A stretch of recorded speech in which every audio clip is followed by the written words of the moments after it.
improvement from the mills in not only being more efficient but also in trying to create more value addition into the sugar business, because अगर आप देखें तो ये business historically last few years से significant losses में रहा है। Sugar companies 2-3 साल लॉस करती हैं, पर 1 साल के अंदर 50-60-70% की प्राइस शुगर केन की शुगर की बढ़ जाती है। ठीक है, बिकॉज अल्टीमेटली परपेचुअल लॉसेस तो कोई रन नहीं कर सकता ना। डिफॉल्टर सेगमेंट में भी बहुत ज्यादा मिल्स हैं और रेगुलर सेक्टर में भी बहुत ज्यादा मिल्स हैं। पाकिस्तान अच्छी खासी जो शुगर है वो अफगानिस्तान को भी सप्लाई करता है और इफेक्टिवली एक्सपोर्ट भी होती है यहाँ से शुगर। मैंने भी सजेस्ट किया था कि Shah Murad seem to be a very good buy at that time, 100 rupees के करीब था और फिर उसके बाद वो 600 रुपीज तक गया था। सबसे बेस्ट डिविडेंड यील्ड मेरे लिहाज से सेक्टर में और सस्टेनेबल डिविडेंड यील्ड जो है वो अलाहाबाद शुगर की है। पाकिस्तान का एथेनॉल एक्सपोर्ट था 45 to 50 मिलियन डॉलर्स, ठीक है, जो कि अभी बढ़ के 500 से 600 मिलियन डॉलर हो गया था। इस सेक्टर के अंदर एक अच्छी चीज ये है कि इसमें कॉर्पोरेट गवर्नेंस खराब है अभी। सो जो भी चीज जब खराब होती है तो अगर वो थोड़ी सी भी इंप्रूवमेंट होती है तो आप वो 1x 2x वाला रिटर्न नहीं देखते, आप 4 5 6 7x का रिटर्न देखते हैं।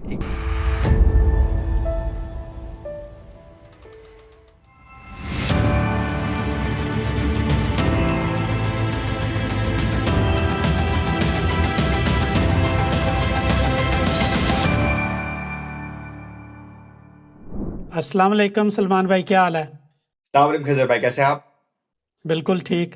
सलमान भाई, ड्यूरिंग आवर लास्ट पॉडकास्ट हमने ऑडियंस से पूछा था कि अगर शुगर सेक्टर को एनालिसिस करना चाहिए, एनालाइज, तो बताएं, तो उन्होंने कहा जी ज़रूर करें। So let's start the discussion about sugar sector.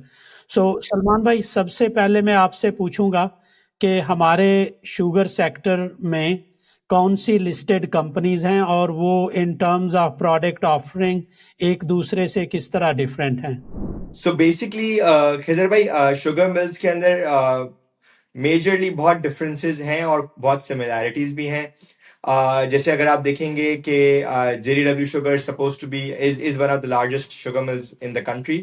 They manufacture रफली 9 to 10% of the total sugar production of Pakistan. Apart from sugar, they also produce electricity from renewables, जिसमें गैस फायर्ड प्लांट्स हैं उनके पास। ठीक है, और उनके पास इफेक्टिवली जो farms हैं उससे वो बेसिकली बहुत ज्यादा वर्टिकली इंटीग्रेटेड मिल है वो वाली। उसके अलावा अगर आप अक्रॉस द चेन बाकी जगहों पे जाएंगे तो यहाँ पे सिंध में, जैसे JDW पंजाब बेस्ड, सिंध में आप देखेंगे कि अलाहाबाद शुगर है जिसके अंदर शुगर के अलावा एथेनॉल है और उसके अंदर एक कुछ थोड़ा सा स्टील की इन्वेस्टमेंट है एक्सेट्रा। फिर आप क्या कहते हैं अक्रॉस द चेन जाएंगे तो आपको अप नॉर्थ भी KPK के अंदर भी कुछ शुगर मिल्स मिलेंगी। सो उनके अंदर सिमिलैरिटीज भी हैं, डिफरेंसेस भी हैं। I mean but what has happened is that the entire sugar space over the last 10 to 15 years has seen a lot of improvement from the mills in not only being more efficient but also in trying to create more value addition into the sugar business, because अगर आप देखें तो ये business historically last few years से significant losses में रहा है। सलमान भाई, मुझे गिन के बताएं कौन कौन सी कंपनीज जो हैं वो स्टॉक एक्सचेंज में लिस्टेड हैं। देखिए, प्रोमिनेंट प्लेयर्स में JDW शुगर हो गया, अलाहाबाद शुगर हो गया, शाह मुराद हो गया, फिर मीरपुर खास, फरहान शुगर मिल्स, उसके अलावा Jauharabad sugar mills mid size मिल है, चश्मा शुगर मिल है, फिर आपका हो गया ये पंजाब की कुछ डिफॉल्टर मिल्स, हसीब वकास हो गई, उसके अलावा ये नून शुगर मिल्स हो गई, या टानिया वाला शुगर मिल्स हो गई जो हारून अख्तर खान की है, और उसके अलावा जो है बाकी अब्दुल्ला शुगर मिल्स हैं। आई मीन डिफॉल्टर सेगमेंट में भी बहुत ज्यादा मिल्स हैं और रेगुलर सेक्टर में भी बहुत ज्यादा मिल्स हैं। और ये जो आपने मिल्स के नाम बताएं, ये सारी लिस्टेड मिल्स हैं या ओवरऑल पाकिस्तान में मिल्स की बात? नहीं, ये मैंने आपको सब लिस्टेड मिल्स की बात बताई है। ये बताएं कि जब इंटरेस्ट रेट्स नीचे आएंगे तो इनका इम्पैक्ट क्या होगा शुगर की कंपनीज पे? सो बेसिकली अगर आप हिस्टोरिकली देखें तो मेजर मिल्स जो हैं वो बहुत ज्यादा लेती हैं शॉर्ट टर्म, क्योंकि बेसिकली शुगर बिजनेस ऐसा है कि शुरू में आपने गन्ना खरीदना है और पूरे 9 या 10 महीने जो है वो आपने गन्ना शुगर बेचनी है, ठीक है। तो शुरू के अंदर आपने वर्किंग कैपिटल फाइनेंसिंग उठानी है बैंक से या which ever sources you have, और उसके बाद फिर आपको जो कैश फ्लो आपका जो है वो पहले के 3 महीने तो आपकी पूरी कॉस्ट आ रही होती है, ठीक है। आखिरी के 9 महीने के अंदर आपको कैश फ्लो मिल रहा होता है उसका। सो बेसिकली आपकी डीलेवरेजिंग जो है लास्ट 9 मंथ्स में हो रही होती है, every quarter slowly and gradually, but first 3 months आपका मैसिव लेवरेज होता है। उसके अलावा जो है हिस्टोरिकली देखें तो अच्छा खासा सेक्टर जो है वो अंडर प्रेशर रहा है over the last like 8 to 10 years, और उसका रीजन ये है कि गवर्नमेंट की इंटरवेंशन जो है वो बहुत ज्यादा हो गई है इस सेक्टर के अंदर, specially when it comes to not actually allowing sugar companies to raise the price of sugar, although the government itself raises the price of sugarcane at which mills buy the sugar, by the raw material act. Roughly अगर आप मोटा मोटा हिसाब लगाएंगे ना तो 80% जो product है वो सॉरी कॉस्ट ऑफ प्रोडक्शन है वो शुगर केन है रफली। सलमान भाई कौन सी मिल जो है वो ज्यादा लेवरेज्ड है? देखिए अगर हम देखते हैं तो JDW इज डिसेंटली लेवरेज्ड, उसके अलावा मीरपुर खास सब्सटैंशियली लेवरेज्ड है। अभी रिसेंटली फरहान शुगर जो है वो भी लेवरेज्ड थोड़ी सी बढ़ना शुरू हो गई है उसकी। मेहरान इतना ज्यादा लेवरेज नहीं है। फिर आपकी पंजाब के अंदर अलाबास I would say is decent equity structure है उसका। उसके अलावा शाह मुराद के पास रिलेटिवली बहुत कम लेवरेज्ड है, क्योंकि जो उन्होंने पैसे बनाए थे उसकी वजह से उन्होंने सिग्निफिकेंटली अपनी शॉर्ट टर्म बोरोइंग्स और लॉन्ग टर्म लोन्स जो हैं रीपे किए थे लास्ट 1.5 to 2 years के अंदर। और बाकी चश्मा और ये सब जो है उनका भी डेट टू इक्विटी स्ट्रक्चर थोड़ा सा बैलेंस्ड है। अच्छा, जब ग्लोबल प्राइसेस जो हैं शुगर की वो फ्लक्चुएट करती हैं, सो ये पाकिस्तान की इस इंडस्ट्री को किस तरह इम्पैक्ट करता है या इफेक्ट करता है? सो बेसिकली खिजर भाई इस इंडस्ट्री के अंदर आपको जैसे मालूम है Pakistan generally sugar cane Pakistan में सिग्निफिकेंटली ज्यादा होती है। शुगर की जो प्रोडक्शन है वो ज्यादा है और डिमांड रिलेटिवली कम है, ठीक है। सो पाकिस्तान अच्छी खासी जो शुगर है वो अफगानिस्तान को भी सप्लाई करता है, और अफेक्टिवली एक्सपोर्ट भी होती है यहाँ से शुगर। तो लास्ट फ्यू इयर्स के अंदर जब हमने देखा है कि शुगर की प्राइसेस ग्लोबली बहुत ज़्यादा बढ़ गई हैं, तो obviously the opportunity to export भी बेहतर हो गई है उसके अंदर। और उसकी वजह से हुआ ये है कि मिल्स जो हैं उनके पास अपॉर्चुनिटी आ गई एक्सपोर्ट करने की, और यहाँ से अच्छा खासा जो शुगर है वो अफगानिस्तान भी स्मगल होके गया है।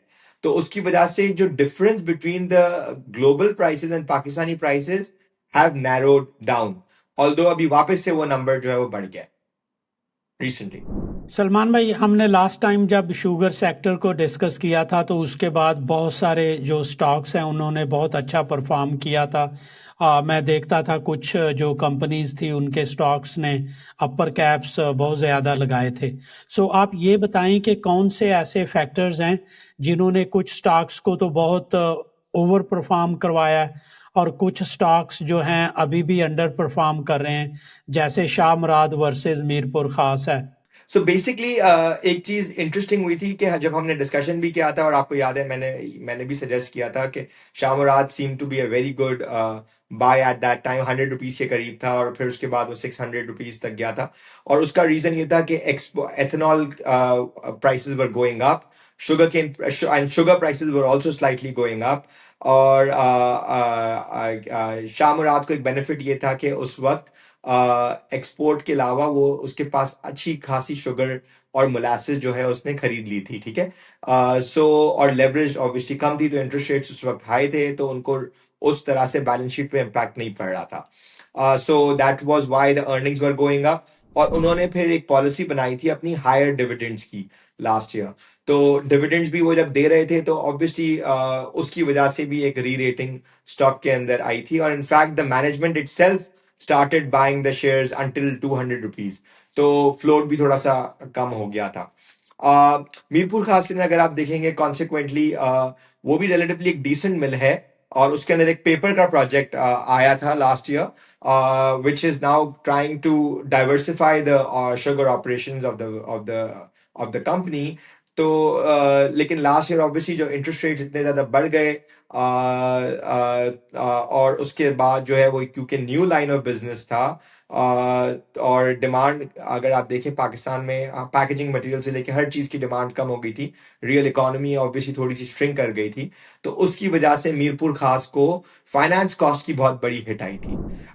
तो उसकी वजह से उसकी अर्निंग्स जो है अगर आप फर्स्ट 9 मंथ्स में देखेंगे तो 1.1 बिलियन रुपीज से ऊपर इन्होंने लॉस इनकर किया है.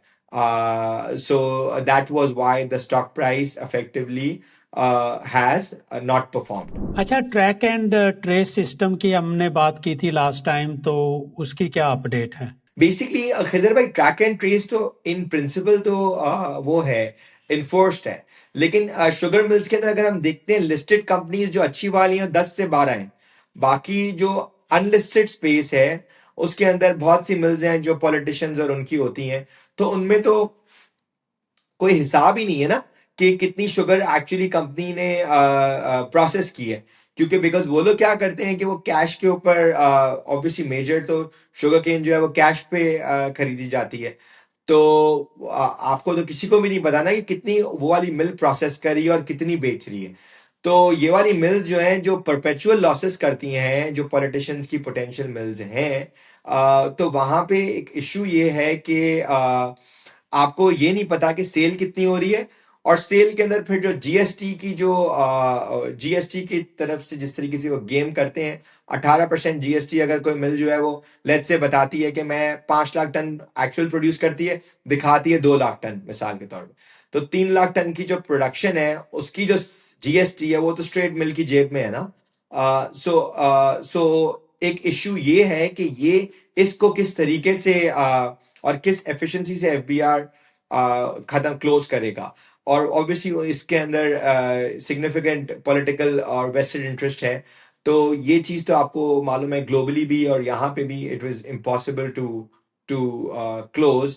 एक ही चीज तरीका हो सकता है कि जब अगर आप एफबीआर बोले कि जो भी पेमेंट करे कोई भी शुगर मिल फार्मर को, चाहे वो छोटा फार्मर हो या हो, उसके बैंक अकाउंट में करे, तो उससे आपको एक बहुत अच्छा आइडिया हो जाएगा कि प्रोडक्शन लेवल्स इन कंपनीज के एक्चुअली क्या है. बहुत सारे लोग शुगर सेक्टर की जो कंपनीज हैं इनमें इतना ट्रेड नहीं करते due to low volume, so इसकी वजह क्या है? Why there are very low volumes, और किस तरह जो ट्रेडर्स हैं या इन्वेस्टर्स हैं वो इससे किस तरह इसको किस तरह मैनेज कर सकते हैं इस इशू को?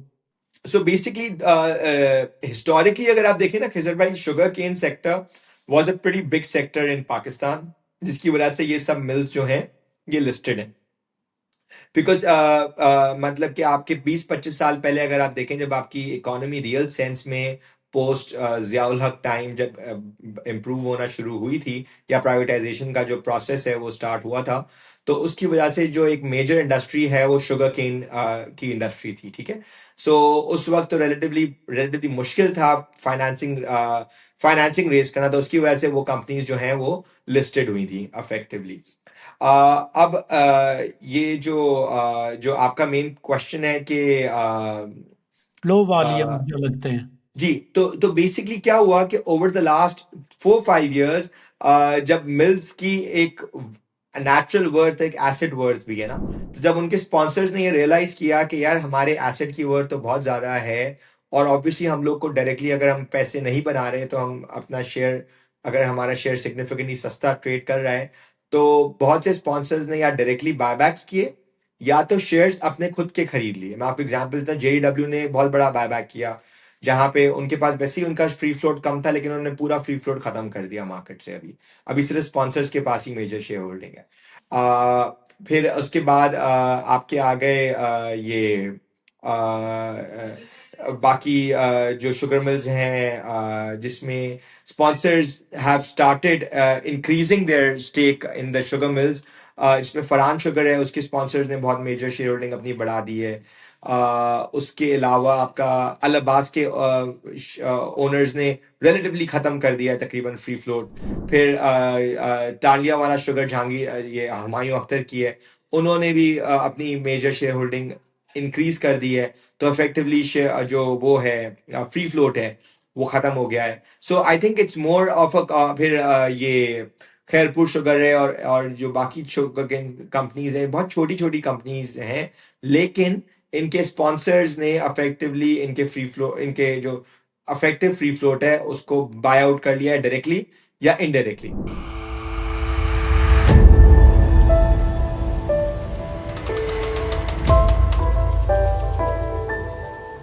अगर मुझे शुगर सेक्टर की कोई कंपनी को एवेल्युएट करना है तो कौन सी ऐसी रेशोज या इंडिकेटर्स हैं जो मुझे यूज करने चाहिए? सबसे पहले तो आपको ये देखना चाहिए कि वो मिल जो है वो किस किस सेगमेंट्स के अंदर है, ठीक है। या तो वो सिर्फ शुगर बनाती है, या उसके पास शुगर है, एनर्जी है, या उसके पास लेट्स से जैसे मीरपुर खास की तरह कोई पेपर मिल भी है, या एथेनॉल फैसिलिटी है, जैसे अल अब्बास के अंदर है, जो अभी पोटेंशियली जेडब्ल्यू के अंदर आएगी एक एथेनॉल फैसिलिटी, या तो फिर ये बाकी ये जो फरहान, मीरपुर खास और मेहरान है, इन दोनों की कंबाइंड एक एथेनॉल कंपनी है, उसका नाम है यूनिकॉल, वो है। सो बेसिकली इस सेक्टर के अंदर इन्वेस्ट शाह मुराद जैसे है, उसके अंदर शुगर मिल और एथेनॉल कंबाइंड है। फिर एक कंपनी है अल्नूर, अल्नूर में आपने लसानी का नाम सुना होगा। सो अल्नूर में शुगर भी है और लसानी भी है। सो डिफरेंट तरह की मिल्स हैं। Now it's up to the investor how they want to be positioned, let's say. Salman भाई, अगर मैं इन्वेस्ट करता हूँ इस सेक्टर में तो कौन से ऐसे रेड या ग्रीन फ्लैग्स हैं जो कि मुझे नज़र में रखने चाहिए? ओके, सो बेसिकली एक तो रेड फ्लैग ये था कि गवर्नमेंट जो है वो अलाउ नहीं करती शुगर प्राइसेस को बढ़ना या उनकी सही लेवल तक जाना, ठीक है। सो इससे होता ये है कि शुगर कंपनीज 2-3 साल लॉस करती हैं, पर एक साल के अंदर 50-60-70% की प्राइस शुगर की बढ़ जाती है, ठीक है। बिकॉज अल्टीमेटली परपेचुअल लॉसेस तो कोई रन नहीं कर सकता ना। सो एक चीज ये होती है। सो ये आपको देखना है कि what is the policy of the government, is it like to tight with regards to looking at the price of sugar and raising the price of sugar cane. अभी रिसेंटली ये हुआ है, इवन इस बार भी आप देखेंगे कि शुगर केन की सपोर्ट प्राइस जो है बहुत टाइम के बाद कोई भी प्रोविंस ने अभी तक ऑफिशियली नहीं दी है। So this is a good element कि एटलीस्ट जो प्रोविंशियल या जो ओवर रीच है from Pakistan perspective, that's slowly coming down in the sector. Obviously अभी थोड़े से डायनामिक्स, अभी भी गवर्नमेंट अलाउ नहीं करती शुगर प्राइसेस को बढ़ना, तो उसके और भी मसले होते हैं, ठीक है। एक तो मसला ये है कि शुगर का क्राइसिस होता है। दूसरा मसला ये है कि पाकिस्तान की जो शुगर प्राइस इतनी कम होती है कि ये मिल्स को पुश करती है कि मिल्स एक्सपोर्ट करें अपना प्रोडक्ट या डायरेक्टली अफगानिस्तान स्मगल कर दें, या ट्रेडर्स इफेक्टिवली अफगानिस्तान स्मगल कर दें। बिकॉज अगर मिल्स नहीं करेंगी तो आपको पता है कोई और बंदा जो है वो पैसे बनाने के लिए कर देगा, ईरान स्मगल कर देगा। एक एग्जाम्पल दे रहा हूं मैं आपको। सो होता ये है कि ये जो अगर जब अच्छी क्रॉप होती है, आपको शुगर केन की अच्छी क्रॉप होती है और शुगर की अवेलेबिलिटी उस वक्त नहीं होती, so the most of the product effectively goes out of the country directly, indirectly, etcetera. या तो क्या होता है कि फिर कुछ कंपनीज या कुछ ग्रुप्स जो हैं वो होल्ड करना शुरू हो जाते हैं विद अ कॉल के यार 3-6 महीने के बाद ये शुगर की प्राइस की जो लेवल है दैट्स गोइंग टू ब्रेक, और फिर इफेक्टिवली आप देखते हैं कि वो 5-6 40-50-60% की जो है वो प्राइस इंक्रीजेस जो है वो देखना पड़ती है। बाय द वे एक इंपॉर्टेंट चीज ये है खजर भाई कि जो शुगर की जो हमारी जो यूजेज है, एवरेज लाइक 2.5-3 या 4 किलोज पर फैमिली के करीब होती है, तो वो इतना बड़ा कंपोनेंट है भी नहीं सीपीआई के अंदर। So it's just mind boggling कि गवर्नमेंट की नजर शुगर केन पे ज्यादा है और वीट के ऊपर कम है। हालांकि वीट जो है वो इफेक्टिवली उसका बहुत सिग्निफिकेंट कंट्रीब्यूशन है सीपीआई के अंदर। और जी, सो it just shows that the government policy in a lot of instances is not the right policy. By the way एक और मैं आपको इंटरेस्टिंग एनालिसिस बताऊं कि इंडिया के अंदर अगर आप देखें तो शुगर के अलावा वहां पे भी बहुत बड़ी क्रॉप होती है। वहां पे उन्होंने एथेनॉल के अंदर तो बहुत बड़ा काम किया है, बट एथेनॉल के जो उनके जो यूजेस है ना, वो बहुत ज्यादा है। वो एक्चुअली बिटुमेन जो कि आप सड़क पे जो लगाते हैं, वहां पे वो एथेनॉल से भी वो यूज करते हैं, बिटुमेन बनाते हैं। उसके अलावा वर्टिकल इंटीग्रेशन ह्यूज है, जो पाकिस्तान में भी हो सकती है, लेकिन only if you allow these companies to be profitable. Because अगर प्रॉफिटेबल नहीं होंगी तो वो ऑब्वियसली वो इन्वेस्टमेंट उनके पास आएगी नहीं कोई तरीके से। और अभी भी जो इन्वेस्टमेंट कर रही है ये मिल्स, ये इसलिए कर रही है because they want to make their business more sustainable. In fact lastly मैं आपको बताऊं, लास्ट 1 ईयर के अंदर 6 से 7 ऐसी शुगर मिल्स हैं जिन्होंने नोटिस दे दिए हैं। सितारे कॉर्पोरेशन हो गई, एक कंपनी है इंपीरियल शुगर मिल्स, उसने तो अपना बिजनेस ही बंद कर दिया है। ठीक है, उन्होंने ये किया कि उन्होंने देखा है कि बिजनेस अनसस्टेनेबल है, तो उन्होंने कहा है कि क्योंकि वहां पे लैंड प्राइसेस वो सब बहुत बढ़ गई हैं, तो उन्होंने अपनी मिल्स भी अप फॉर सेल कर दी हैं, लगा दी हैं। So the objective is that the sponsors understand कि यार हमारा एक एसेट है जिसकी एक एक्स अमाउंट की वैल्यू है, और अगर हम बेचते हैं तो उसमें हम रिटर्न ऑन इक्विटी इतनी बना सकते हैं सिर्फ पैसा बैंक में रख के या तो फिर कुछ और करके। ठीक है, so why should we actually do this business. So मैं आपको एक इंपीरियल शुगर का एग्जांपल दूंगा कि इंपीरियल शुगर ने तो मिल बंद कर दी, और 4-5 साल से मिल बंद है। एक मिल उन्होंने बेच भी दी, और जो एक मिल जो भी बेचने बिकने वाली है वो तकरीबन 10 अरब से 11 अरब के करीब है, क्योंकि उसमें डिस्टिलरी भी है। और इंपीरियल ने is going to be the first mill जिसने अभी अपना फुल फोकस हाइड्रोपोनिक्स पे कर दिया है। So what is hydroponics? Hydroponics is growing, cultivating crops through water usage या vertical farming effectively. So आपको भी ये भी चीज नजर आ रही है जो कि लेट्स से आपने हमने एटलीस्ट देखी नहीं थी पाकिस्तान में इस तरह की इनोवेशन।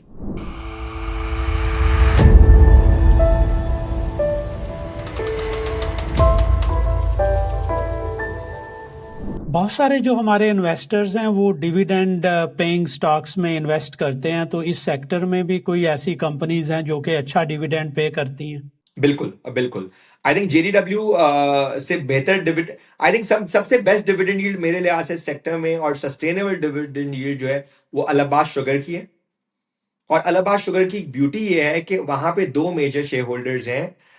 एक तो इकबाल गनी साहब की फैमिली जिसको अभी रन करते हैं आसिम गनी, और एक जहांगीर सिद्दीकी।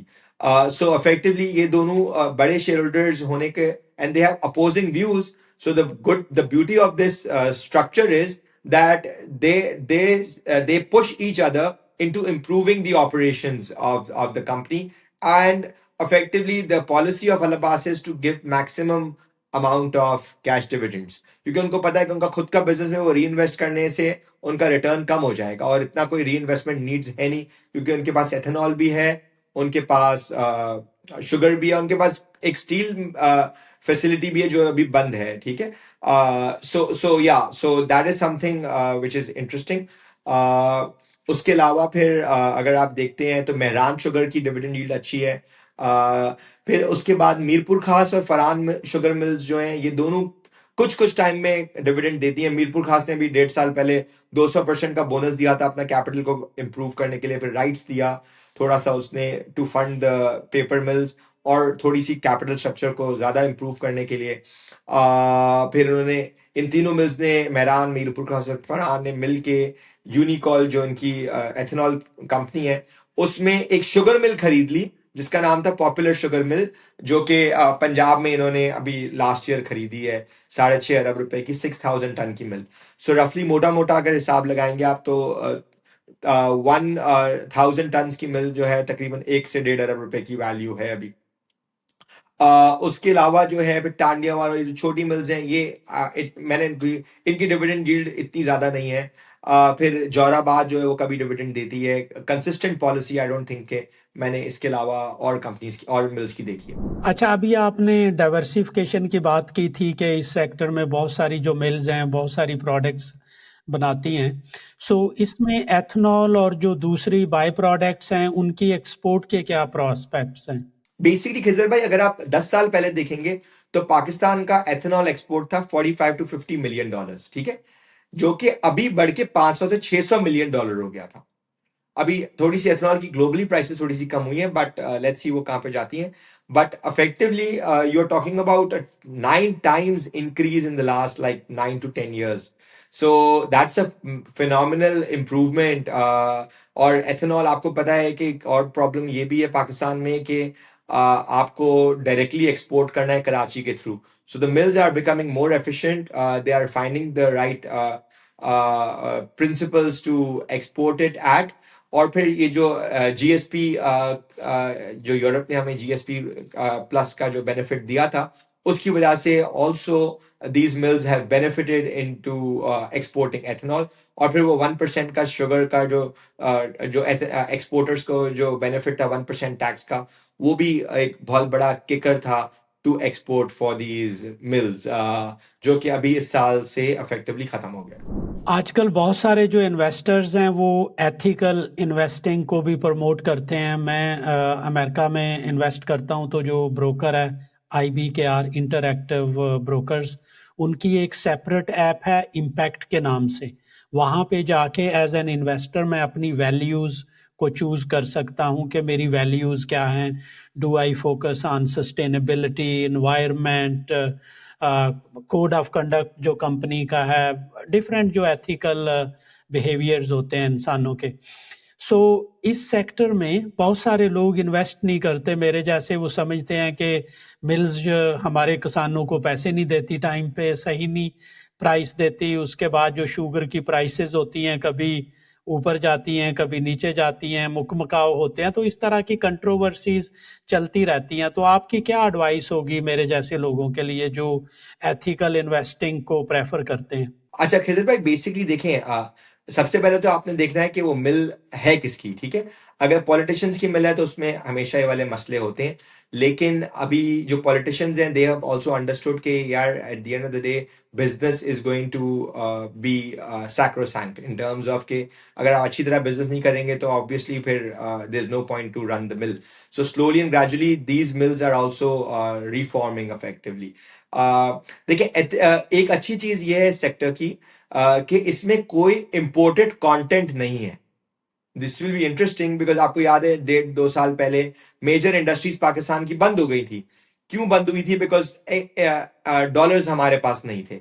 इनफैक्ट ये सेक्टर शुगर का ऐसा सेक्टर है जो कि आपके इजीली डॉलर्स आपके लिए लेकर आ सकता है एक्सपोर्ट साइड के ऊपर. अगर हम लोग बात करते हैं ethanol, B it sugar, B it other products जो कि फर्दर आप वैल्यू क्रिएट कर सकते हैं. अच्छा, इसके अलावा सर्कुलैरिटी जो आपने बात करी सस्टेनेबल बेसिस के ऊपर, शुगर मिल को तो शुगर मिल जो है ना, अच्छी शुगर मिल्स वो तो इनफैक्ट हेल्प करती हैं अपने किसानों को to improve the yields. Because जितनी यील्ड बढ़ती है उतनी शुगर केन की जो उस मिल की जो कॉस्ट पर टन है वो कम हो जाती है. सो अगर आप देखते हैं तो ये वाली मिल्स, अच्छी मिल्स जो हैं, वो सीड्स भी किसानों को देती हैं और उनको टाइमली वेदर पैटर्न्स के बारे में भी बताती हैं एक्सेट्रा. फिर इन्हीं शुगर मिल्स ने, अगर आप देखें, अपने फार्म्स भी लगाए हुए हैं, टेस्ट फार्म्स जिसको बोलते हैं, जो कि बेसिकली किसानों को हेल्प करते हैं कि किस तरीके से वो अपनी यील्ड जो है उस स्पेसिफिक ईयर में बढ़ाएं. और अगर कोई ऐसा कोई बड़ा कोई वो आता है, कोई क्रॉप के अंदर कोई डिजीज आती है, तो उसके अंदर भी मैंने देखा है कि बहुत सी मिल्स जो हैं वो हेल्प करती हैं. इनफैक्ट मैं अल्नूर के कुछ टाइम पहले प्लांट पे गया था, तो वो लोग तो इनफैक्ट जो ट्री जो लगता है जिससे वो लसानी बनाते हैं, वो भी फार्मर से बायबैक अग्रीमेंट में खरीदते हैं कि भाई आप अभी ये वाला ट्री लगाएं और 2 या 3 साल के बाद जब ये ट्री बड़ा हो जाएगा तो हम आपसे एक फिक्स प्राइस के ऊपर खरीदेंगे. तो वहां पे फार्मर को एक सबसे बड़ा फायदा क्या है कि उसका रेट लॉक्ड इन है, तो उसको पता है कि उसकी कोई डाउनसाइड नहीं है इस चीज की. So I think from an ethical perspective ये है. और यू आर राइट कि कुछ मिल्स जो है वो पैसे नहीं देती, लेकिन उनको एक नुकसान ये होता है फिर कि ऑब्वियसली फार्मर्स, अभी देखिए, अभी पूरी जो gamete of relationship the farmer has with the mill has change substantially, because अभी आपके पास स्मार्टफोन आ गया है. सो अभी फार्मर भी जो है ना वो स्मार्ट हो गया है. उसको पता है कि अगर 40, 50 या 70 किलोमीटर या 100 किलोमीटर दूर एक मिल है जो मुझे 40 रुपए ऊपर दे रही है गन्ने की, तो मैं उसी के पास जाऊंगा. या जो मुझे कंसिस्टेंटली पेमेंट देती है तो मैं उसके पास जाऊंगा. मैं उस मिल के पास क्यों जाऊंगा जो कि वो है. So that is changing and that's why you are seeing a lot of competition from the mills to buying the sugar cane. जैसे लास्ट ईयर अगर 324 रुपए की प्राइस थी, तो शुगर मिल्स ने 390 और 420 रुपीज भी दिया है फार्मर को लास्ट ईयर। सो खरीदने के लिए आप खुद सोचें कि नुकसान के ऊपर वो किया है, क्योंकि उनको बेनिफिट एथेनॉल या कोई और तरीके से उनको मिल रहा है, ठीक है। So that is the ultimate reason why that is happening. It is a game जहां पे दोनों साइड पे हो सकता है ना, एक कुछ टाइम के लिए एक पार्टी जीतती है, कुछ टाइम के लिए दूसरी पार्टी जीतती है।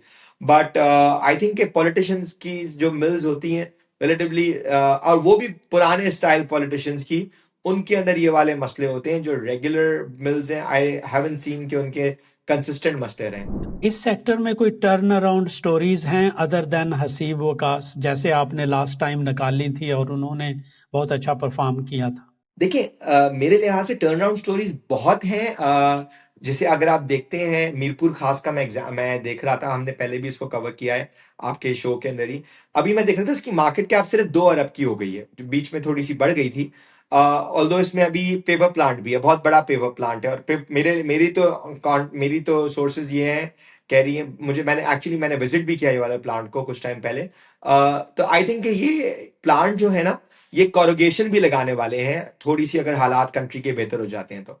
सो पाकिस्तान के अंदर 2 मेजर पेपर मिल्स हैं, जिसमें सेंचुरी पेपर है और बुल्ले शाह है। So this can be like a third mill, this can be a third big mill in the country effectively, looking at the facility they have put in. So I think के लोगों को थोड़ा सा इस angle को देखना चाहिए, and the fact that यूनिकॉल जो है, जो कि इनकी इन तीनों मिल्स की एक जॉइंट वेंचर कंपनी है, उसने तकरीबन 1.5 साल पहले तकरीबन 4 अरब रुपए का प्रॉफिट किया था। आपको मालूम है, 4 अरब का टोटल प्रॉफिट, 1.3 बिलियन का एक मिल के अंदर शेयर आया था प्रॉफिट का। और मीरपुर खास जैसी कंपनी है, 2 अरब के मार्केट कैप के ऊपर है, तो उसमें आपके पास ये 1/3 यूनिकॉल की इन्वेस्टमेंट आ रही है, आपके पास पूरा पेपर मिल आ रही है, और पूरा शुगर फैसिलिटी आ रही है। बीच में उन्होंने एक जमीन बेची थी अपनी 75 करोड़ रुपए की, 750 मिलियन रुपीज की। सिर्फ 4 एकड़ जमीन थी, ठीक है। तो एक एग्जाम्पल मैं आपको दे रहा हूँ। उसके बाद उसके अलावा मैंने अभी आपसे हमने बात करी थोड़ी सी इंपीरियल शुगर की। इंपीरियल शुगर की खजर भाई ब्यूटी ये है कि अभी मार्केट कैप मैं देख रहा हूँ कंपनी का मार्केट कैप है रफली मेरे लिहाज से 2 अरब रुपए के करीब। और इसमें 2.5 अरब रुपए का तो कैश पड़ा हुआ है, लिक्विड कैश। और 1.5 अरब रुपए इन्होंने 2 अरब रुपए इन्होंने इन्वेस्ट किया हुआ है हाइड्रोपोनिक फैसिलिटी में, जो अभी नोटिस नहीं आया, कभी भी नोटिस आ जाएगा कि वो स्टार्ट होने वाला है हाइड्रोपोनिक्स बेसिस। और इनके पास एक और मिल है जिसका 10 अरब रुपए का एसेट है, जो कि बिकेगा।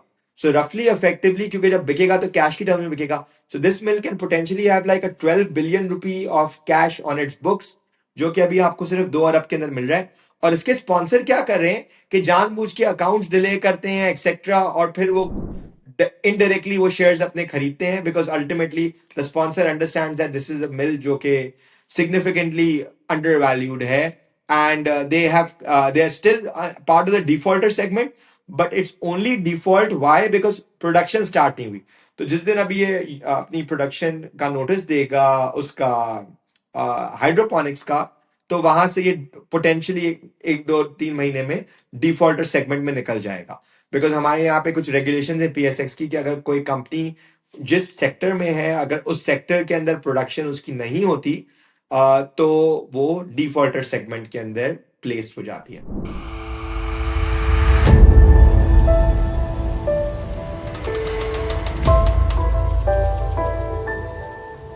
माय लास्ट क्वेश्चन सलमान भाई, इस सेक्टर से आपकी एक दो टॉपिक्स कौन सी होंगी और क्यों? देखिए, मुझे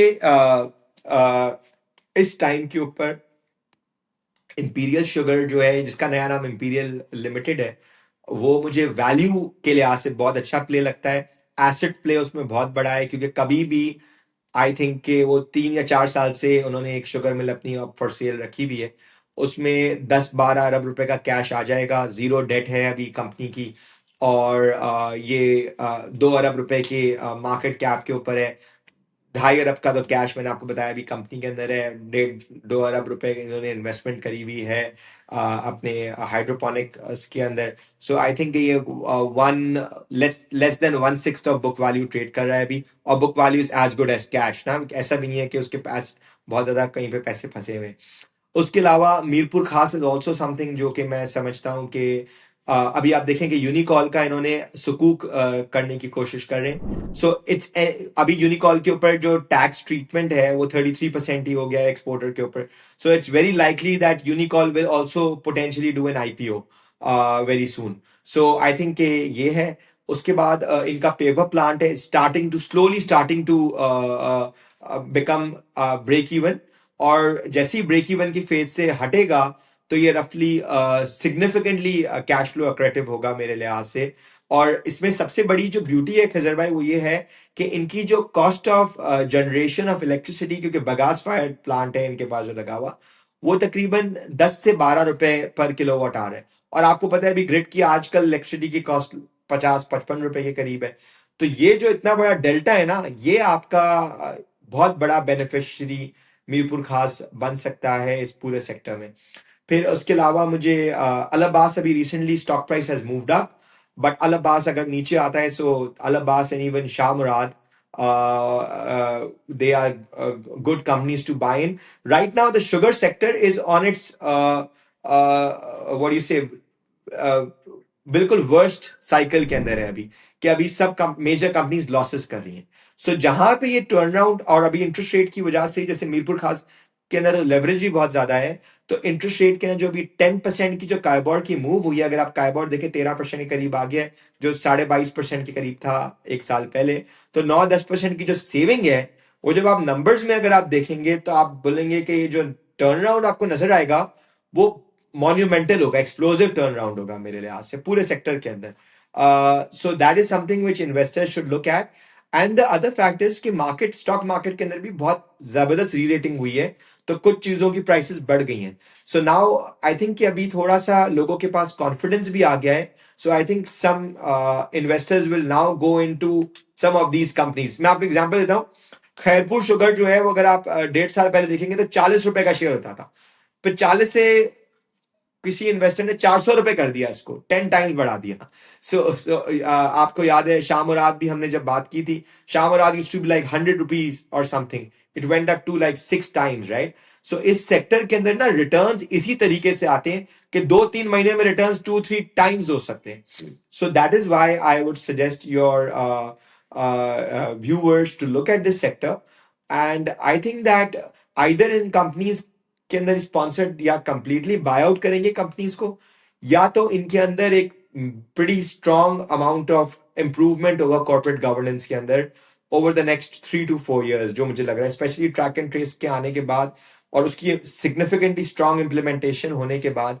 अभी बहुत इजीली आप देख सकते हैं कि ये वाली मिल्स जो है कहाँ पे अपने पैसे जो है वो डिप्लॉय करेंगे, या किस तरीके से पैसे कहाँ पे पहले छुपा रही थी, तो अभी पैसे जो है वो पोटेंशियली मिल में आएगा। सो that's why I think value creation जो है, that is why the value creation start working in. और जो हमने लास्ट बात करी डाइवर्सिफिकेशन की, सो क्योंकि ये वाली जो सेक्टर है, that is that has no bearing with regards to the import element in the sector. So I think इसके अंदर एक significant improvement in investor profile मुझे नजर आ रहा है over the next 2 to 3 4 years. आपने कुछ हिंट दे दिया। मैं सोच रहा था आपसे पूछूं कि ये सेक्टर आपको इतना पसंद क्यों है? सेक्टर तो और भी बहुत है मार्केट में। देखिए सर, शिखर भाई, सेक्टर तो मुझे अलग अलग तरह के अच्छे लगते हैं। इस सेक्टर के अंदर एक अच्छी चीज ये है कि इसमें कॉर्पोरेट गवर्नेंस खराब है अभी। सो जो भी चीज जब खराब होती है तो अगर वो थोड़ी सी भी इंप्रूवमेंट होती है तो आप वो 1x 2x वाला रिटर्न नहीं देखते, आप 4 5 6 7x का रिटर्न देखते हैं, एक चीज। दूसरी चीज ये है कि ये सेक्टर अपनी लोवेस्ट साइकिल के ऊपर है, अभी कंपनी नुकसान कर रही है। तो जहां से, जब आपको याद है पाकिस्तान के एग्जाम्पल देख लें कि लास्ट ईयर जब कंपनीज बहुत ज्यादा लेवरेज थी, जहां पे इंटरेस्ट रेट के कट्स आना शुरू हुए, तो वहां पे वो स्टॉक मार्केट ने किस तरीके से रिएक्शन दिया। तो इफेक्टिवली आई बिलीव कि ये सेक्टर के अंदर भी पोटेंशियली ये जो गवर्नमेंट ने अभी शुगर केन प्राइस नहीं अनाउंस करी, और आईएमएफ के अग्रीमेंट के बाद अगले साल तो अनाउंस ही नहीं कर सकती फेडरल गवर्नमेंट ना provincial government sugar cane support price. So that's why I think ये जो डीरेगुलेशन है सेक्टर में वो बहुत तेजी से होगी. That's why investors should position themselves and in fact I think take a position now rather than later. Thank you Salman भाई. Thank you, Khizar bhai, as always.